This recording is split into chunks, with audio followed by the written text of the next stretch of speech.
जय हर्कबाद अरू दलहरू सबै मसानघाट मात्र यो देश हर्कजीको हातमा छ। एक मात्र यो देशको लिडर भनेको हर्क साम्पाङ हो। अब हामी मध्यपश्चिम र सुदूरपश्चिमबाट हामी एक भएर श्रम गर्दै यो देशलाई अघि सार्दै हामी चाहिँ यो ऋणबाट उन्मुक्ति मात्रै होइन, विकासको, शिक्षाको, स्वास्थ्यको लिएर सबै कुराबाट चाहिँ हामी चाहिँ अघि बढ्न जरुरी छ हैन। यो चाहिँ हर्क साम्पाङजीले फोन गरेर म जस्तो भुइँ मान्छेलाई हुन त उहाँ नि म आफै भुइँ मान्छे हो भन्न मन पराउनुहुन्छ।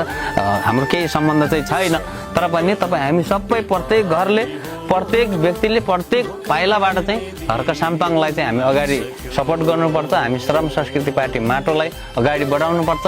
यदि त्यो माटो यो देशमा भएन भने हामी चाहिँ यो देशमा कसरी उभिन्थ्यौँ। त्यस कारण यो देशलाई यदि तपाईँहरू असल व्यक्ति हुनुहुन्छ भने अरू पार्टीको झोले भन्दा हर्क साम्पाङको झोले बन्नुहोस् र त्यसमै गर्व गर्नुहोस्। अनि हेरपट्टि यदि हर्कजी या त यो ठाउँमा आउनुभयो, केही सहयोग गर्नु पर्यो होइन, यही ठाउँमा पार्टी कार्यालय बनाउनु पर्यो भने पनि होइन, हामी यो जग्गा आदि बेचेर भए पनि हामी चाहिँ नबेचेर हुन्छ। कसरी हुन्छ, हामी चाहिँ यो श्रम संस्कृति पार्टी देशको लागि चाहिँ राम्रो काम र शैक्षिक शिक्षा योग्यतादेखि लिएर विभिन्न कुराहरू चाहिँ लिएर आउँछ। उसलाई चाहिँ हामीले हृदयदेखि नै हामीले मन धन तनले सबैले चाहिँ सहयोग गर्नुपर्छ।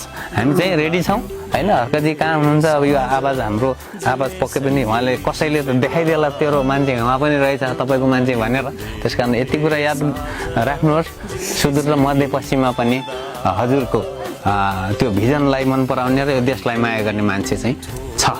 हर्क साम्पाङजी तपाईँलाई यो देशले खोज्दैछ र प्रत्येक जनताले तपाईँलाई नै रोज्दैछ। तपाईँ यो देशको लिडर हो र त्यो तपाईँले गरेको भिजनमा हामी पनि तयार छौँ। हाम्रै सम्पत्ति भए पनि बेचेर हामी हजुरको अभियानलाई सहयोग गर्नेछौँ होइन बड्डी।